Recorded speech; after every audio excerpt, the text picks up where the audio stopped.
Here I started replacing the rusty spokes on my Harley front wheel. It's a 21-inch steel rim. There's a solid hub, the machined billet hub, whatever you want to call it. Obviously, to replace the spokes, the brake disc had to come off, and it just didn't. The bolts didn't want to undo. As simple as that. And without the bolts coming out, I think I got two out and three to go. I was snapping off torque bits. That's how solid they were screwed in, not the amount of screwing in. I was breaking off torque bits because of the power of the thread locking that they had used on it. It's absolutely ridiculous. So in the end, I had to revert to welding like M12 nuts onto the heads of the bolts, and to do that you need to grind off the plating on the bolts, the zinc plating of the bolts, because you won't get a decent penetration out, and the M10 nut will just break free without actually undoing the bolt. And then I unscrewed them hot, didn't let them cool down, and then ran a tap down through to clear out the crap out the threads. This was particularly bad case of rust on the spokes on this. We are really surprised seeing it, but well, isn't that old. Now the spoke system works on the principle. This is your disc brake side. The bearing is about a millimetre recess this side, but the bearing is about 4 or 5 millimetres recess this side. So it must go on the way around. This is the off side, this is the near side. And on the original rim, the near side also carries the engraving marks. The simple matter to reassemble it exactly the same as it was before. The spoke pattern on this one is rather peculiar. All the spokes go inwards on each flange, whereas usually it's alternate. It means it's kind of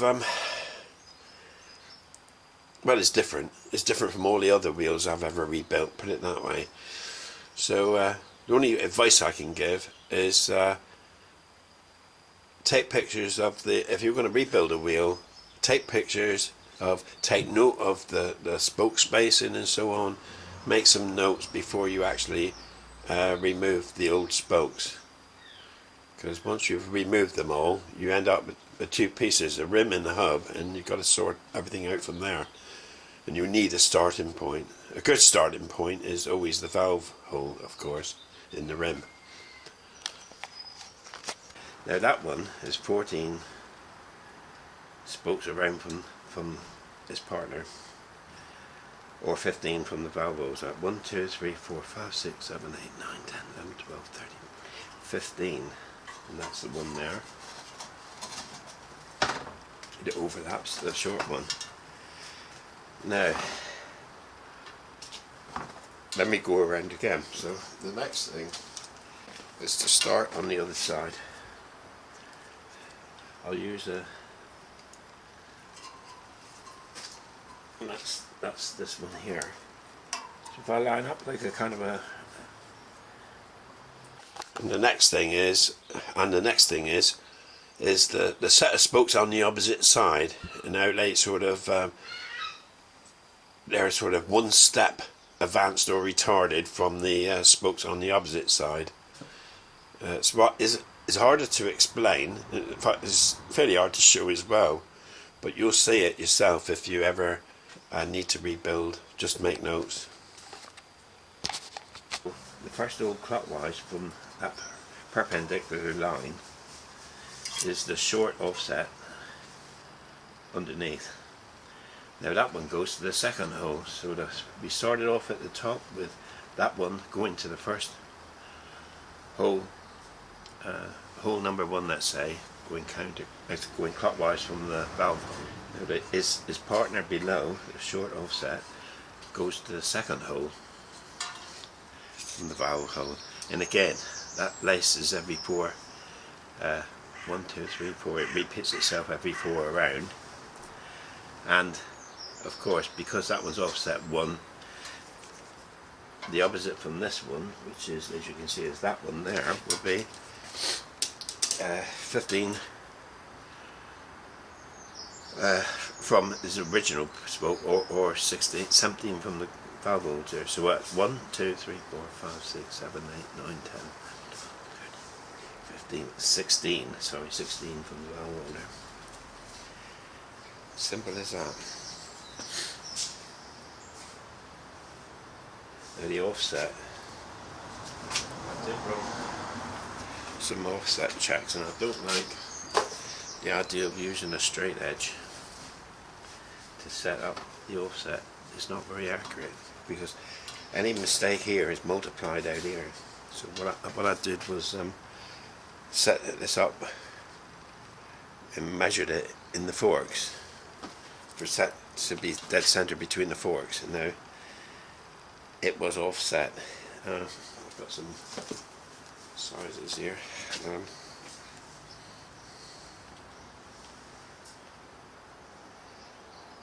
Yeah, rim offset. First of all, the front disc run out was the total run out was 3 thou, which I thought was well in spec. Now the rim offset on the offside was 47 mil. Sorry. Yeah, 47 millimeter reach to the rim, and the other, the near side was 42.5 reach to the rim. So the rim was actually offset by what, 2.25 mil. Doesn't sound a lot, but if you care, in the front mudguard hit it quite well. But if you look very closely, you could actually see the offset, the error in the offset on this rim. And now I did the out of true measurement. So rim went out, radio, which is like this way, was 0.056, 56 thou total, and axial run out, which is this way, was 103 thou. It's over 1/10 of a mil, which is crazy. But having ridden the bike, I've never felt that. Never felt it at all. So I would expect to get this well down to between 10 and 30 thou, depending on whether the rim will let me do it or not.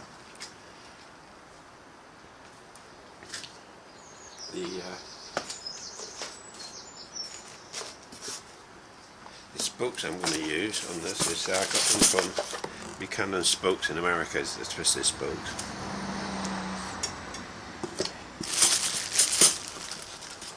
That shows that there shows the 2 offsets.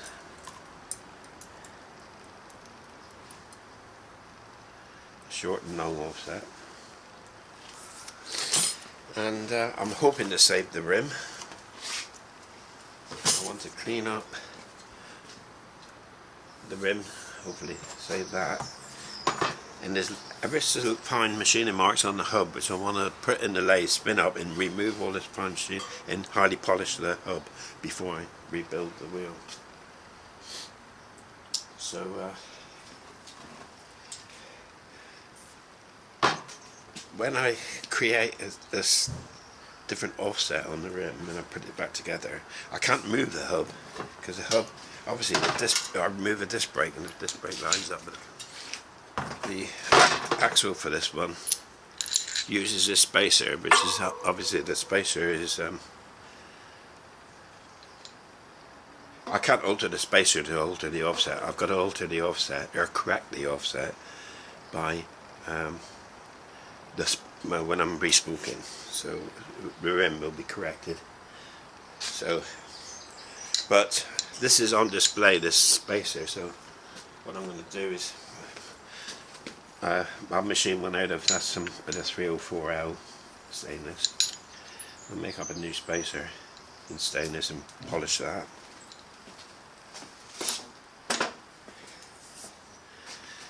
And the bearings are fine on this, so I'm hoping to end up with a decent wheel. extra information on these bloody nuts. To get that free, I used M12s. I drilled the centre out to just over an inch to remove the threads so I had decent metal. Welded it on through the hole onto the head, and it still broke away because of the oxide layer here wasn't creating a good weld joint, and it was shearing off.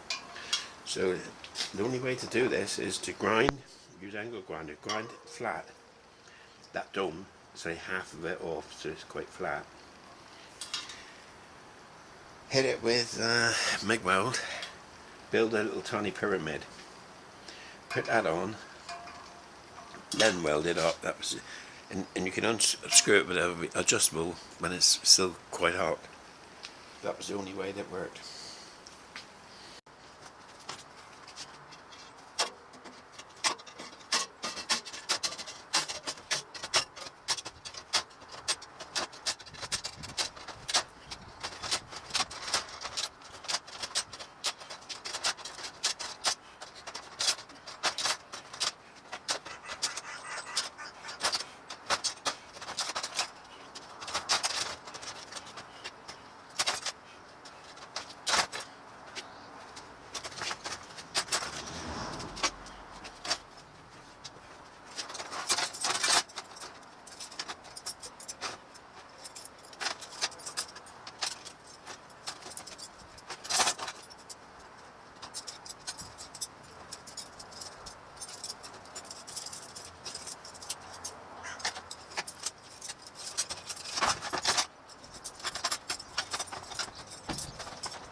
The hub I've polished.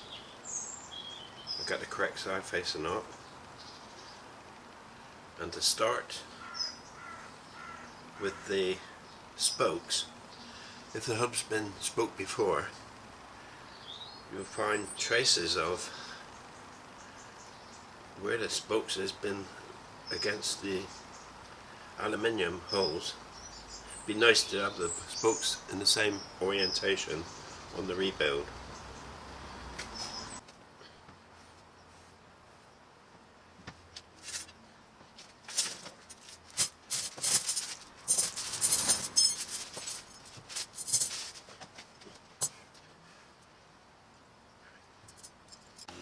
The Buchanan spokes were, I got them from America, and they were fairly costly because I had to get them, pay for shipping, and I couldn't pay my shipping. I paid their shipping, which obviously here in England we get charged on top of that, plus the post office adds an handling fee as well as all the other stuff like import duty and tax.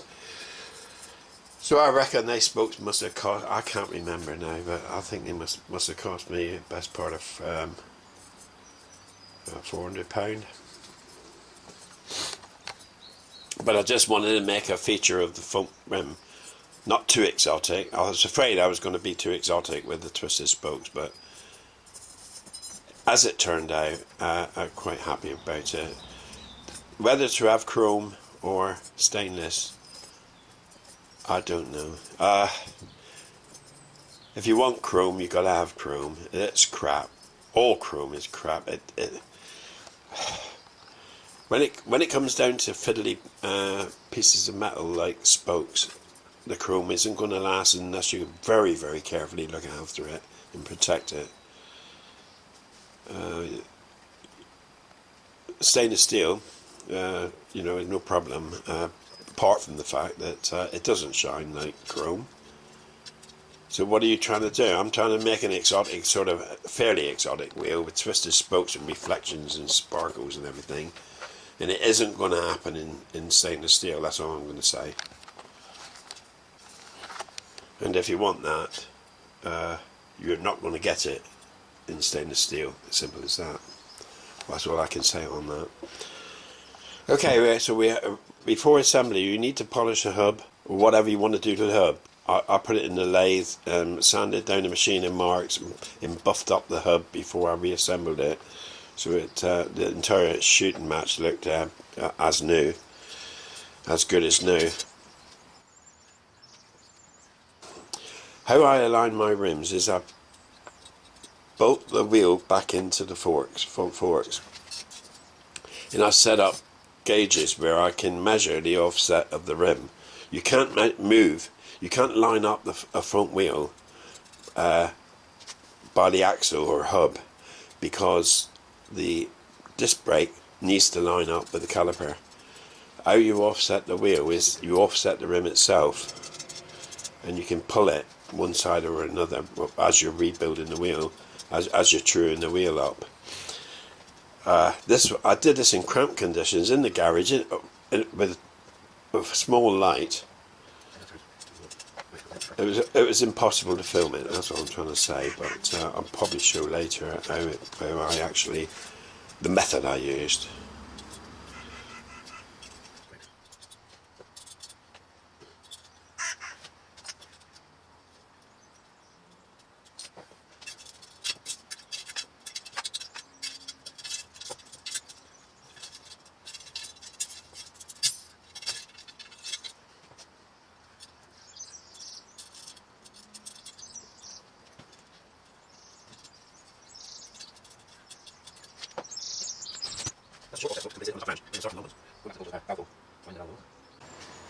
At this point, it's probably a good idea to turn it over to continue placing the other side. Be easier to work with. So, having turned the wheel over, the best way to lace the other half is to use the long offset ones. Lace them first, because the short offset ones come this way. I use red grease on all my nipples. It doesn't attack the rubber if it gets inside where the tube is. It won't attack rubber, and it stops the rain getting into the threads. And on other vehicles, I've had snap spokes, but I can unscrew with my fingers. As opposed to being rusted solid. They're easier to adjust as well. If you're tweaking the spokes anytime in the future, it's much easier to do, because you know you're not overcoming friction due to rust, like, you know.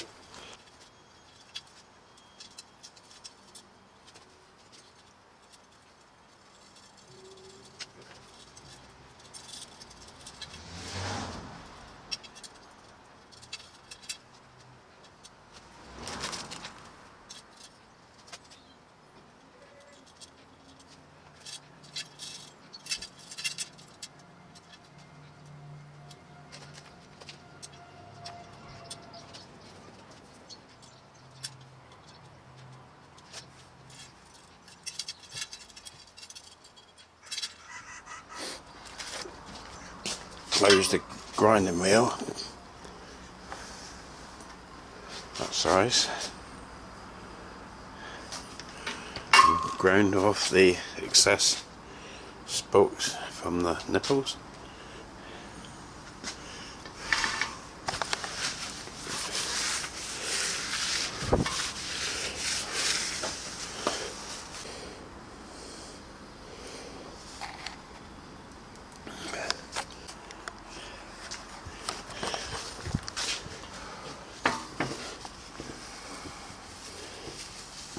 It'll do, the rim will do for the time.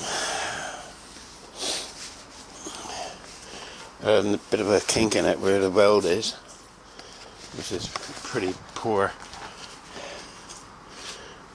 considering it's a Harley Davidson wheel rim, but you make the best of it. I've torqued it to 5.4 Newton meters,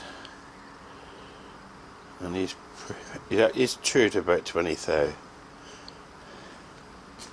both ways. So I think I might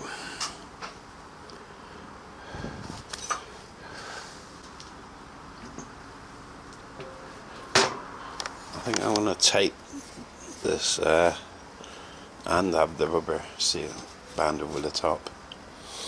So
finally got some decent, well, dry weather.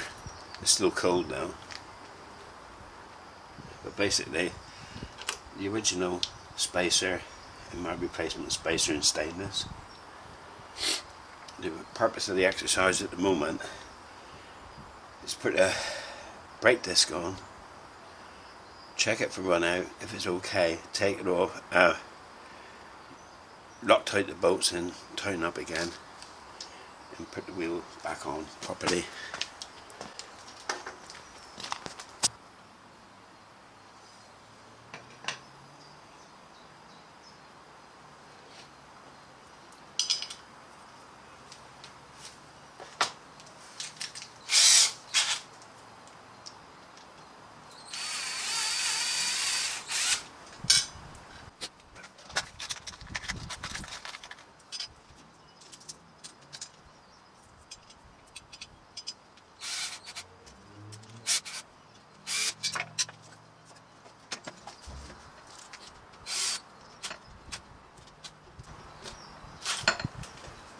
This is a setup I use to check the run out on the disc. We got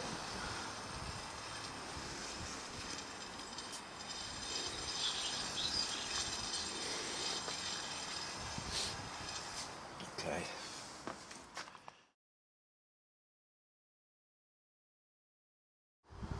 This is my setup for truing the wheel. I did it in the confines of the garage because so I couldn't really video it. But basically, a piece of TIG welding rod, a series of holes. This is held on the lug that holds the front mudguard, so I can actually move that over to that side, and I've got a mirror image. So I find the center. I set it up for the center between the forks. So I actually use the forks as the stand for setting this one up. I also used a bent wire. This was before the wheel was on, but I can do it from there and come up the rim behind. So at the same time I can get it within, say, 1/2 millimeter, 1/4 of a millimeter using this system. Then I simply change over to a dowel gauge and finish it off. I got it to roughly about 20 thou run out in both directions, but to my utter surprise was that the other side of the rim is more wavy than this side of the rim, and I'm wondering if that is people in garages using tire levers. I really don't know.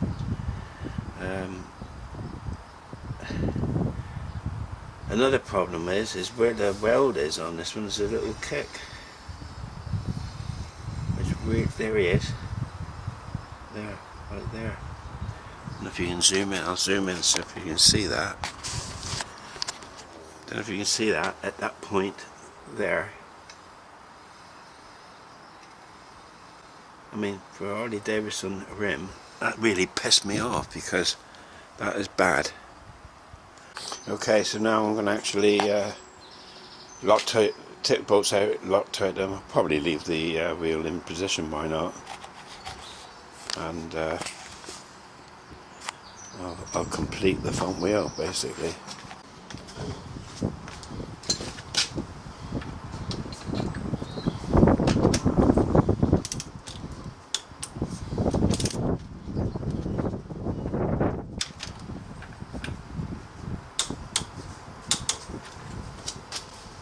£52 foot-pounds.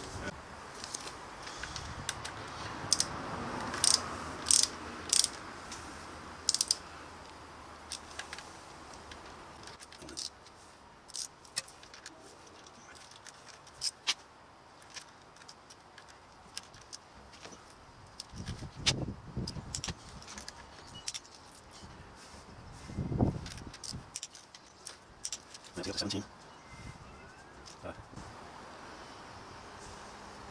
17.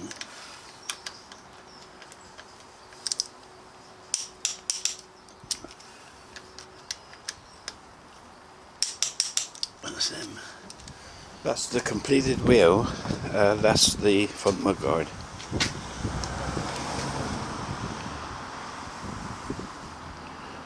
So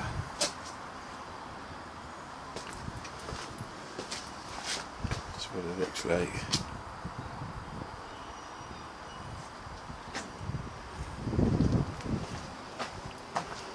Next thing, I'm going to do these handlebar mountings, take these bolts out and replace these cup washers here.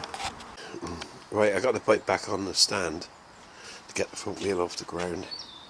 I want to make a decision. Do I accept the run out and just simply put it back on the road, get it MOT and put it on the road? Do I, or two, do I get the MOT, get it back on the road, order a rim and change it as soon as it arrives? Or number three, is it okay to carry on, maybe change your rim next winter for a new rim? Or is it okay? Is it acceptable? That's what I want to make, the decision I want to make now.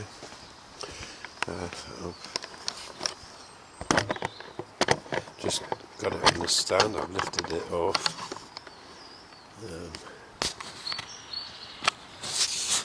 Now here I'm showing you the run out, and this is the method I used to true the wheel up before I put the tyre on. The problem with this rim was that it's got a kink at the welded joint, and this is the method I used to centralise the rim each side. That block I machined up. I can bolt in either fork to check each side. In fact, I could have had two blocks in the marker each side. The marker is just a bit of filler rod. Hundredths of a mil. That's how I finally set it up. So between 25 and 40 max, and to say 25, so that's 0.15 of a mil, which right, 0.15 of a mil, 0.15 of a mil divided by 25.4 is 6 thou, 5.9 thou. That's fine. That's fine. Now he does drop down. I could actually do the radial measurement with a hooked one. So it's all very simple tools and quite effective to check. Now I did use the wrong gauge here really, because as you can see it's I'm getting like 40 to 20 there, but this is extremely this gauge is, this DTI is too sensitive for this job really.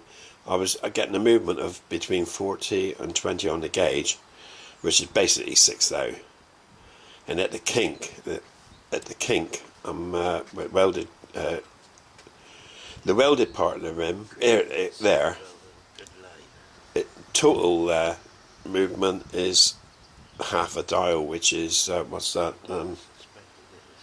20,000. So I was quite happy with that, really.